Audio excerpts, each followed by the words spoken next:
Bonjour! Alors voilà, aujourd'hui je voudrais qu'on parle des relations que l'on peut avoir avec les enfants. Et quand je dis les enfants, je parle des enfants en bas âge, à partir de l'âge, je dirais, de 3 ans, jusque à leur âge adulte, je dirais. Donc c'est vraiment toute leur vie. Et ce dont je voudrais parler, c'est l'honnêteté que les parents doivent avoir vis-à-vis de leurs enfants. Alors personnellement, je peux déjà vous dire que j'ai souffert énormément parce que j'ai perdu mon père quand j'avais 6 ans et demi. Et à ce moment-là, les psychologues ont dit à ma mère et à mon grand-père, je pense, qu'il ne fallait pas qu'on aille à l'enterrement, qu'on ne devait pas être présent dans tout ce qui se passait autour du décès de mon père. Et donc finalement, moi qui étais l'aîné et qui avait 6 ans et demi, le jour de l'enterrement, en fin de journée, quand tout était terminé, on nous a emmenés dans cette maison où nous vivions et ma mère nous a assis dans le salon et nous a expliqué que notre père était mort. Voilà, c'est tout. Malheureusement, j'ai quelques souvenirs, très peu en définitive de la période qui a suivi, mais je sais que la gestion de moi, l'enfant souffrant, a été vraiment catastrophique. Mais voilà, c'est comme ça que c'était à ce moment-là, c'est il y a très longtemps. Au niveau psychologie, on n'avait pas encore fait les avancées qu'on a fait aujourd'hui. Forte de ce que j'ai vécu, j'ai choisi de toujours être honnête avec mes enfants. Mais pas uniquement parce que j'avais vécu ça, c'est parce que j'ai observé quand j'étais plus jeune, à travers les relations que j'avais avec des enfants, que ce soit des enfants que j'ai gardés, que ce soit les cousins qu'il y avait autour de moi, ou les enfants de mes voisins ou de mes amis, que finalement, ce que je trouvais le plus riche était l'honnêteté que les parents pouvaient avoir, même dans les situations difficiles. Alors je dis pas qu'il faut tout raconter aux enfants.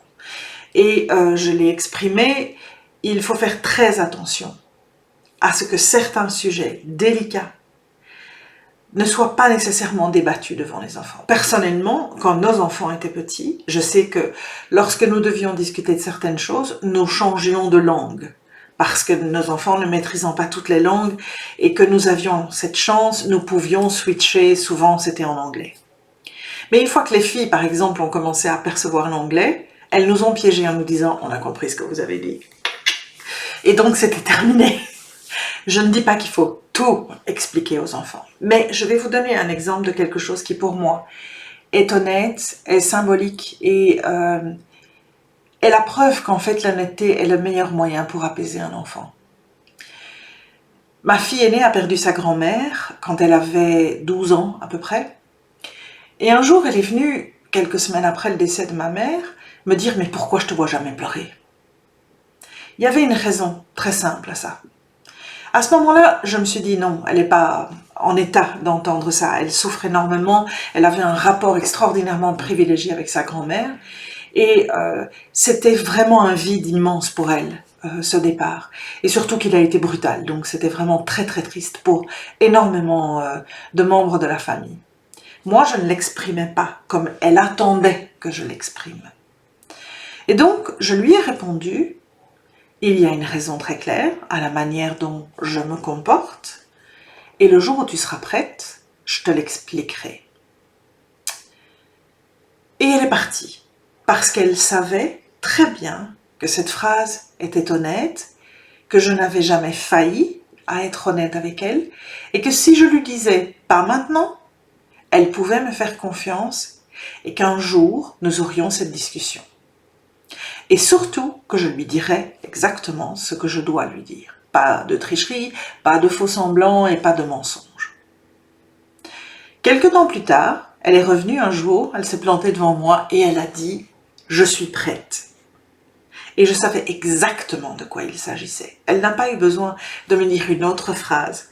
Je lui avais dit « quand tu seras prête ». Et ce jour-là, je lui ai expliqué ce que je devais lui expliquer, ce que je voulais lui transmettre. Nous avons eu une discussion hyper intéressante, sereine. Nous avons échangé plein de choses formidables. Et puis le sujet a été clos, parce qu'elle avait reçu les réponses à ses questions.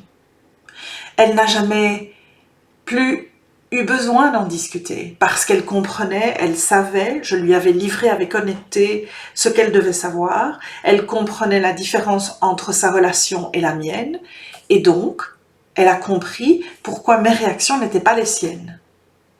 À partir du moment où l'enfant comprend, fait exactement la distinction et plus le rapprochement de l'un à l'autre, c'est différencier qu'un adulte, qu'un enfant par rapport à un enfant n'a pas la même réaction et qu'il peut comprendre pourquoi il y a des différences, quand lorsqu'il pose des questions, on lui répond honnêtement et qu'il sait qu'il peut avoir confiance dans son parent parce que le parent, il le sait, sera honnête, ne trichera pas.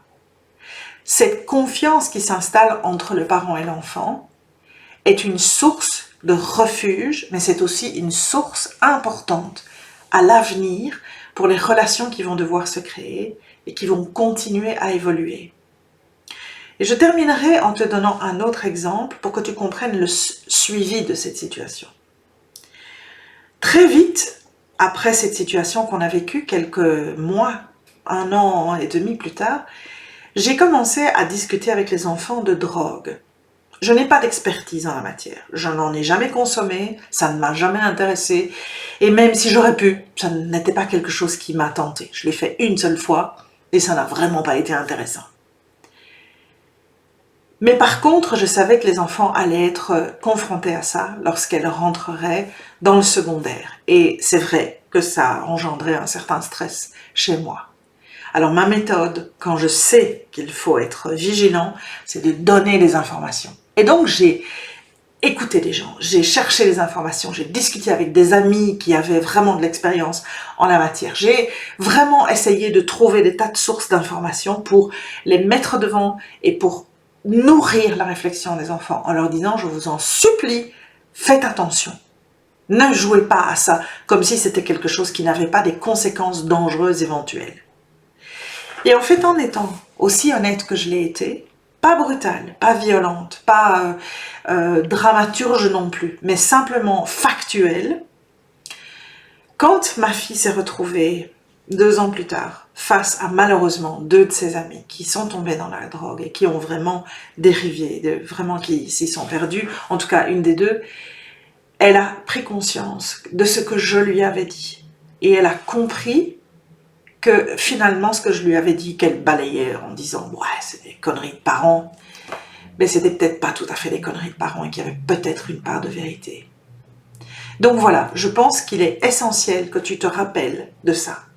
Alors, pourquoi est-ce que j'ai voulu faire une vidéo là-dessus?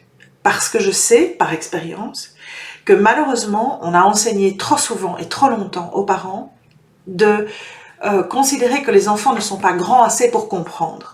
Ça, c'est vraiment n'importe quoi. Les enfants sont tout à fait capables de comprendre, même en très bas âge. Ce qu'ils comprendront est relatif à leurs compétences et leur connaissance du moment. Mais ils comprendront quelque chose et ils tireront du positif, de l'utilitaire, de l'honnêteté que le parent peut avoir à expliquer les choses, sans tricher. Donc, réfléchis bien la prochaine fois que tu penses à faire un mensonge. Il vaut parfois mieux ne rien dire que de prétendre quelque chose qui est faux. Parce que la raison pour laquelle tu le fais, c'est pour essayer de protéger l'enfant. Et en fait, le jour où il découvrira que tu lui as menti, il perdra confiance en toi. Et tu es son roc, tu es la personne sur laquelle il a absolument besoin de se reposer.